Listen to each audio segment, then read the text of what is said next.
दोस्तों मैं फराज मलिक। चलिए आज आपको पश्चिम बंगाल की तरफ ले चलते हैं, क्योंकि सारा मिर्च मसाला इस वक्त पश्चिम बंगाल में ही छिड़का जा रहा है, क्योंकि भैया चुनाव आने वाला है। तो आइए 3-4 खबरें पश्चिम बंगाल चुनाव से जुड़ी हुई आपके सामने रखने वाला हूं।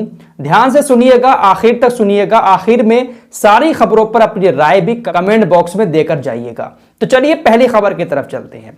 कल मिथुन चक्रवर्ती बीजेपी की रैली में शामिल हुए और उन्होंने बीजेपी पार्टी को ज्वाइन कर लिया। मिथुन चक्रवर्ती ने मोदी जी के साथ स्पीच दी खड़े होकर और कहा कि भाई मैं कोबरा हूं, डस लूंगा। उनके इस बयान से ज्यादा चर्चा इस बात की हो रही है कि आखिर मिथुन चक्रवर्ती बीजेपी में शामिल क्यों हुए हैं। लोगों ने खंगालना शुरू कर दिया कि आखिर इसके पीछे की वजह क्या रही।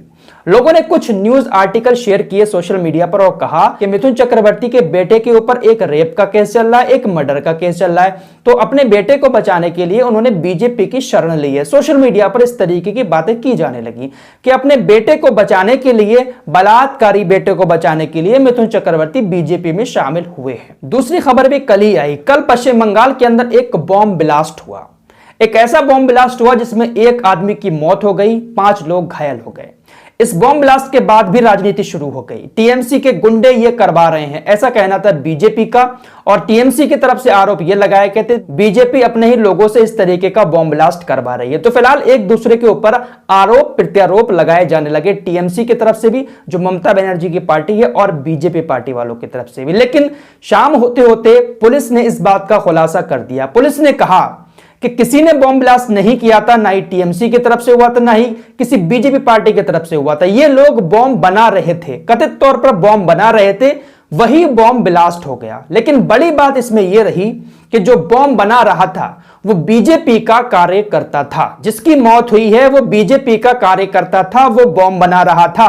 तो बड़ा सवाल यह उठता है कि आखिर बीजेपी पार्टी का कार्यकर्ता बॉम्ब क्यों बना रहा था? क्या कोई हमले की साजिश रची जा रही थी, या फिर उसका यह धंधा था और बीजेपी का कार्यकर्ता बनकर बेफिक्र होकर धड़ल्ले से बॉम्ब बना रहा था? यह एक बड़ा सवाल लोगों ने सोशल मीडिया पर उठाया। फिलहाल आपकी क्या राय है, आप लोग भी जरूर बताना। अब चलते हैं ममता बनर्जी की तरफ। कल प्रधानमंत्री नरेंद्र मोदी पहुंचे थे बंगाल के अंदर। उन्होंने बड़ी भारी सभा की, लाखों लोगों को इकट्ठा किया। कोरोना वहां पर नहीं है। प्रधानमंत्री मोदी ने कहा कि यहां पर महिलाएं सेफ नहीं है। तो भैया जब नरेंद्र मोदी वहां पर जाकर ममता बनर्जी के ऊपर कोई आरोप लगाए तो ममता बनर्जी कैसे खामोश बैठ सकती है? वो भी बहुत बोलती हैं, कोरबो लोरबो जीतबो, पता नहीं कौन कौन सी भाषा बोलती हैं। ममता बनर्जी ने भी बहुत तगड़े जवाब दिए हैं आज नरेंद्र मोदी साहब को। ममता बनर्जी ने कहा कि पीएम मोदी का सबसे प्यारा राज्य उत्तर प्रदेश, जहां से हम भी आते हैं, उत्तर प्रदेश की महिलाएं कितनी ज्यादा सेफ हैं, जरा हमको बताइएगा। उत्तर प्रदेश के अंदर आए दिन महिलाओं के साथ कोई ना कोई कांड होता रहता है। वहां की महिलाएं अपने आप को कितना ज्यादा असुरक्षित महसूस करती हैं। हमारे यहां तो सब कुछ खुलेआम घूमती हैं, रात को भी महिलाएं घूमती हैं, उनको कोई डर नहीं है। लेकिन पीएम मोदी का चहेता राज्य उत्तर प्रदेश, वहां पर महिलाएं कितनी ज्यादा असुरक्षित हैं, इस बात का हमें जवाब दें। और हमारे यहां पर आकर महिलाओं की सुरक्षा पर सवाल उठाते हैं। इसके अलावा उन्होंने कहा कि प्रधानमंत्री नरेंद्र मोदी हर बात का क्रेडिट ले लेते हैं। गुजरात के मोटेरा स्टेडियम का नाम बदलवाकर नरेंद्र मोदी स्टेडियम करवा लिया।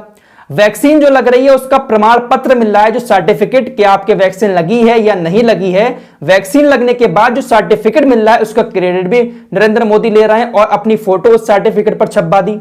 कहा देखना एक दिन वो आएगा जब पूरा देश, पूरे भारत देश का नाम बदलकर नरेंद्र मोदी कर दिया जाएगा।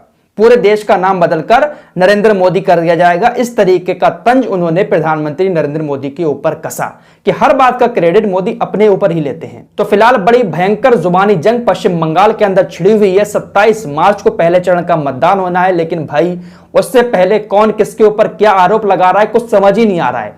कोई अपने काम नहीं गिनवा रहा है, कोई अपनी अच्छाइयां नहीं गिनवा रहा है, बस तू गुंडा है, वो कह रहा है तू गुंडा है। मतलब पता नहीं क्या चल रहा है यार। तो देखते हैं भाई क्या होता है। ममता बनर्जी भारी पड़ती हैं या फिर मोदी और अमित शाह का वहां पर जादू चलता है और एक बार फिर से ये जो राजनीति है मोदी शाह की वो वहां पर काम आती है या फिर